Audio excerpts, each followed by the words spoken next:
Hey everyone, and welcome back to our city. In today's episode, we are going to be talking about public transportation. If we take a look at the public transportation network of our city, we can see that it's been quite a while since we did any work on it, and it actually doesn't even cover the extent of what our city is today. What I like to do is I like to work on the network bit by bit as I go along, simply because if we leave it to the very end, it can be a little bit of a nightmare to try and put a network into a fully developed city.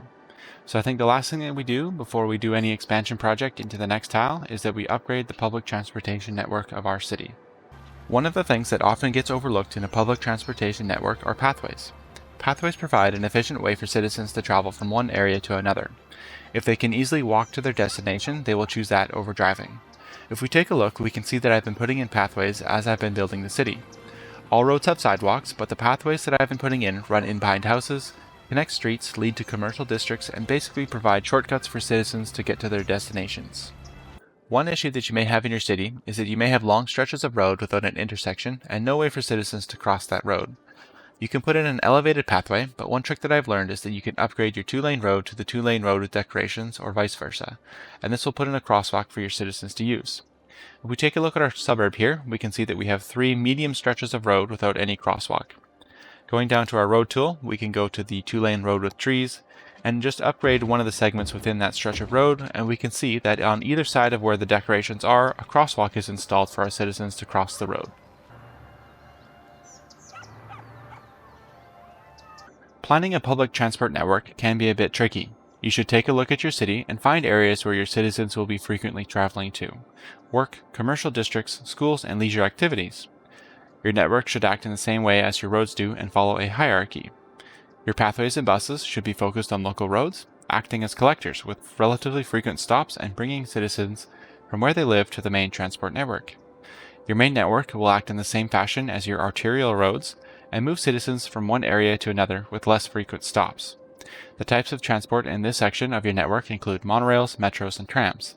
Lastly, you will have a regional transport network with less frequent stops than the previous two to move your citizens from one hub area directly to another.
As you can see in the time-lapse, I ultimately decided to put in 2 different transport networks in our city, one on either side of the river. On the northern side, I started with a metro monorail train hub, and I connected it to a metro network. The metro network runs north towards our industrial district, and then northwest through the commercial districts and suburbs, and then finally down south towards where our nature reserve is. I actually tried a couple different layouts for this metro network, including a loop around the outside edge, as well as a line that went straight up and down the coast. But in the end, it actually didn't make that much of a difference with the number of people who are using the network, so I decided to go with neither design, and I actually came up with my own sort of hybrid of the two. And I think it works out well. Not only does it look kind of cool, I think, but it also has all the stops in the major points of interest on this side of our city. So we have the working area, as well as all the different commercial districts, and then finally the park, the nature reserve at the end here. One of the other things that I actually noticed about the nature reserve and the metro line here is that actually people who are using the metro line to get to our nature reserve, once they get off at the station here, they unfortunately have to walk the rest of the way. So we can see a couple of our citizens are already walking up the hill here towards the nature reserve. But I don't know about any of you, but I would prefer not to have to walk up a big hill to get to my destination. So I think what we need to do, or we should do at least, is put in another option for our citizens to get up the big hill here.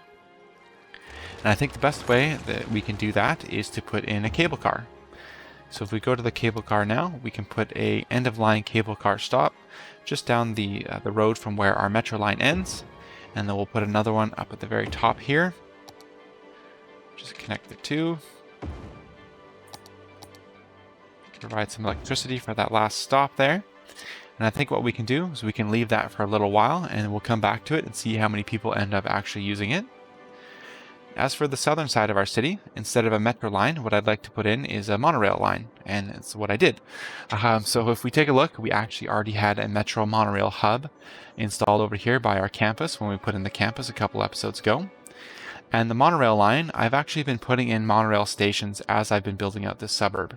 So what I highly recommend is that if you are planning out a suburb, that you also plan out the public transportation network that's going to be going into your suburb once it's done, simply because it makes it a whole lot easier for you that you just have to, in the end, connect up your lines and you don't have to destroy or manipulate any of your roads or buildings or anything like that. And one of the things that I do like about the monorail stations is that they don't take up any extra space than what's already there. So the monorail stations with the road, they don't take up any extra space, they just go on top of where the road already was. Now, unfortunately, what happens though, is if you delete some of your road, install your monorail station, and then re-implement your road, the buildings that were along that side of the road that you replaced will unfortunately be destroyed and rebuild themselves, but like I said, the space that it occupies is the same as it was before. So for our monorail stations here, I've actually got 3 different lines. They all start at the hub here. We have one that goes down southwest towards Holly Heights. This is where we have some high density residential and some offices here. It also has a stop in the middle between the hub and Holly Heights, where it's closest to the basketball arena for our campus here, as well as it provides access for this suburb here, Robin Park, to get onto the monorail network there. The second line that we have goes from the hub again towards the zoo with a stop in the middle there at the commercial district. And the last line goes north towards the northern side of the river in between Empire Park and Evergreen District. And the reason for that is it provides a crossover between the 2 different transport networks. So if we take a look at our transport network map, we can see that one of our metro stations ends over here, as well as where the monorail station is. So people can cross between the 2 different networks by just walking a couple blocks to either station. Now another line that I had implemented in here that wasn't in the time-lapse was actually a train. So what I do have is I have a train that connects directly from one hub to the other, and it provides yet another access point for people to go from one transport network to the other. So if we go back, and it hasn't been too long, I've only had it on 1 speed, but if we take a look at our cable car network here, we can see that last week we had 44 passengers on the lower cable car stop and 38 on the upper one. So we can see that our citizens are actually starting to use our cable car network, but there are still a few of them who are deciding to walk up and down the hill instead, so good for them, I guess. I know I would prefer the cable car, like I said earlier, so I think that is a good investment and it's working out quite well for us. Now that we've gotten our arterial transport network out of the way, we need to concentrate on the collector routes. We already talked briefly about the pedestrian pathways at the beginning of the video, but now we need to implement some bus routes. First, we need to build a bus depot. If we go down to the transport tab here, we can see that there are 2 bus depot options available to us. We have the stock bus depot, as well as the biofuel bus depot. And if we read the description of the biofuel bus depot, we can see that these buses are much quieter than the regular buses. So I'm going to put one of those in there instead of the regular bus depot. And we actually only need 1 bus depot for our entire city. As we start putting in our bus routes, the single bus depot will provide all of the buses needed for our city. Now, as for the bus routes themselves, I've seen and read lots of information online about the different ways to implement these bus routes. Lots of people say clockwise and counterclockwise bus routes, straight lines, lots of stops, few stops, and you can pretty much find everything in between. I can never really tell for certain how a bus line will perform until I actually put it in the city and see how it works. So unfortunately, trial and error is I find is the best way to do it. So we'll actually put in a bus route in the Evergreen District here. And as we mentioned before, these bus routes are collector routes. So basically what they're going to be doing is they're going to be bringing citizens from within the suburb and transporting them from there to the arterial transport lines. So with the Evergreen District, it borders 2 different transport lines actually. It borders our metro station to the south, and to the northwest, it borders our monorail station.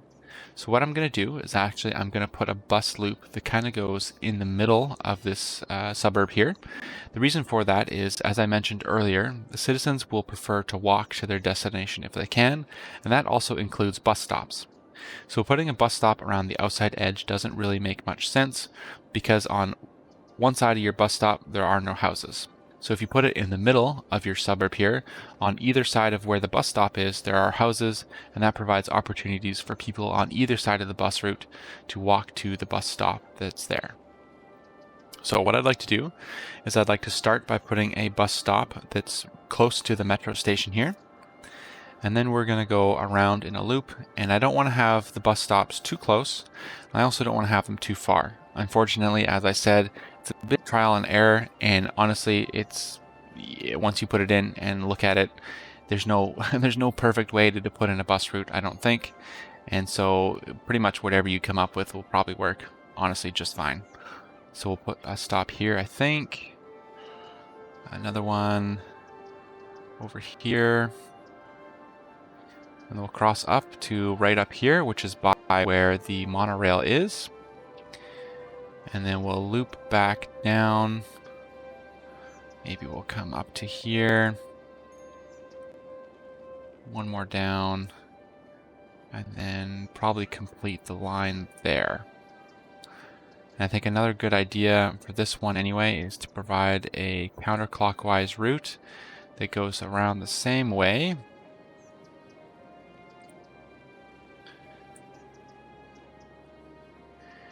And then another thing that I highly recommend you do, so if you go into the transport window here and click on this little magnifying glass, what that does is it brings up a lines overview for all of your different routes that you have in your city. So we have bus line 1 and bus line 2. So you can imagine as your city grows and you have lots of bus lines put into your city, that this can and will get very confusing. You'll have bus line 1 through, I don't know how many, 20, something like that. Of course, you're never going to know.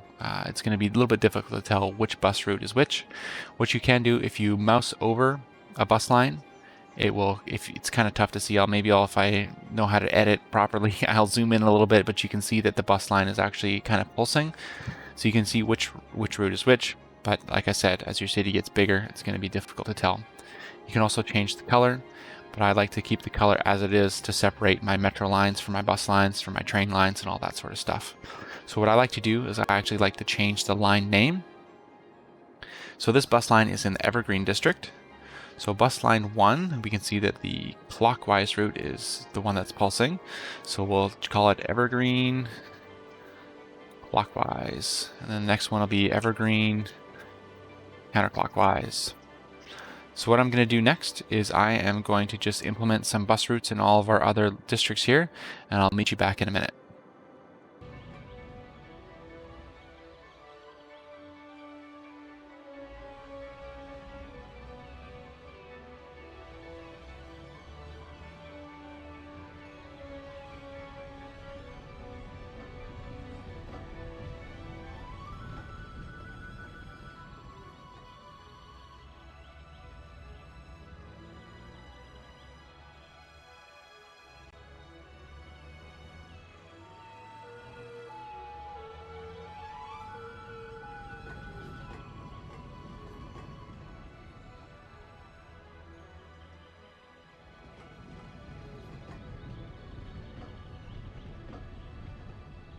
Alright, now that we have all of our arterial and collector routes in place, the last thing we need to do is see how they're all performing.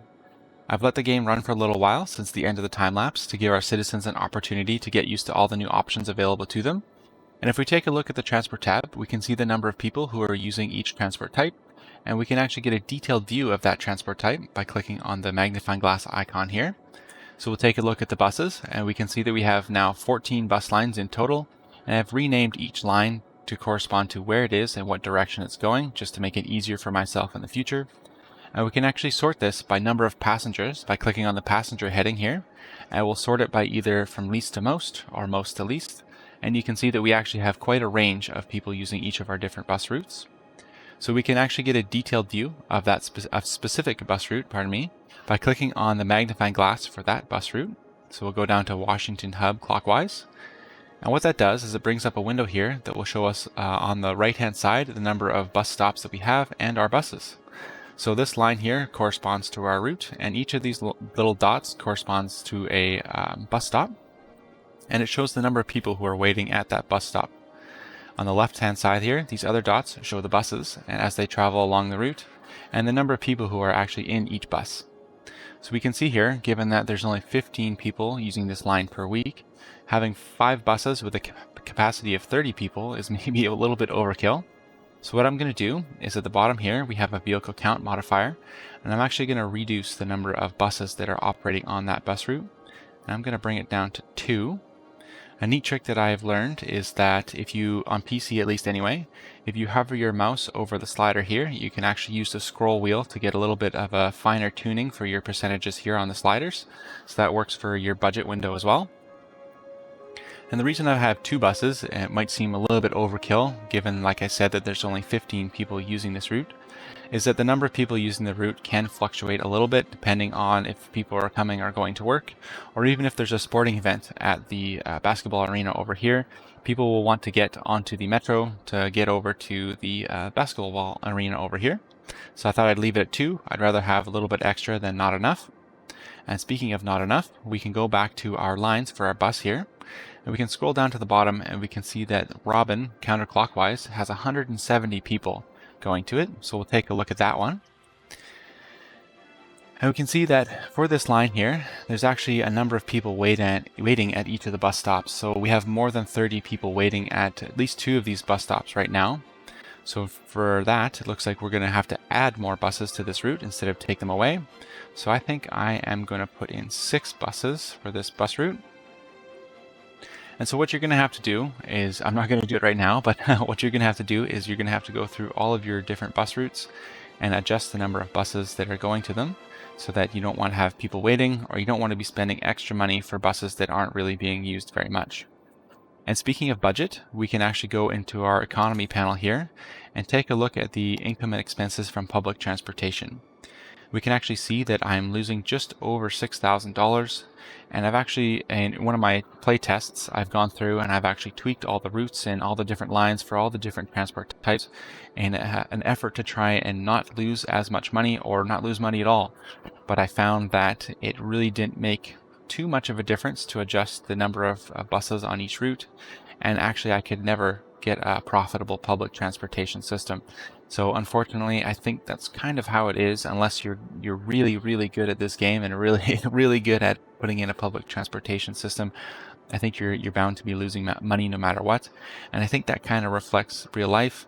I don't think there's very many public transportation systems that are actually profitable. So, but the flip side to that is your citizens, they like public transportation routes.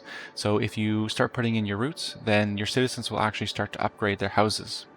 So if we take a look at our levels of all of our different houses, we can see that almost all of our residential are at level 5. Our offices, industrial and commercial are all at max level. So with higher level buildings, it gives you more taxes. So you get more profit from the taxes. So you're losing money from the public transportation system, but you're also gaining money from the houses that have leveled up. So you can see with our city here, we're still making a profit each week. So I'm not really worried about the added costs from adding in our transport system. And if we actually just take one last look at our transport tab here, we can see that there's 2,700 people now using our public transport system. And I think when we started this project here, we had about 600 people using our public transport system. So that unfortunately doesn't necessarily mean that it's a good public transport system. It just means that now that it's available to them, they're going to start using it. And if we take a look at our traffic, we're at 90% now, which is about what it was already at before. So it didn't make too much of a difference for the traffic in our city, but that's okay. And there's actually one other thing I wanted to talk about. There was a policy that you can enact if you would like for your city, and if I can find it here real quick. Oh, there it is, pardon me. Services. Free public transit. So you can actually have free public transit for everybody, which will encourage more people to use it, which means you will lose more money. Actually, in one of my other playtests, I did test that out, and it didn't seem to make that much of a difference with the number of people using my transport system. I think it'll make a little bit of a difference once the city gets bigger, but as of right now, it didn't really make that much of a difference. I just was losing way more money. So I'm going to keep it as it is right now, and I think that will work out well. And as with everything else in the city, your public transit system is something that you're going to have to continuously work on as you go. You're going to make tweaks here and there. I probably won't have a video for that every time I do tweaks. A lot of it I'll do off camera or as I'm playing through it. So I think the next time we do a public transit video will be once we've expanded into the next tile here, and we're trying to connect everything together, which will be probably a little while from now. But that will be, I'm hoping after this, will be the next video, is we're going to be expanding into the next tile over here. So with that, I think that's it for our public transportation system for our current city. So thank you all very much for watching. If you liked the video, consider subscribing and leaving a like, or even leave a comment down below, and I'll get back to you when I can. And thank you very much again for watching the video.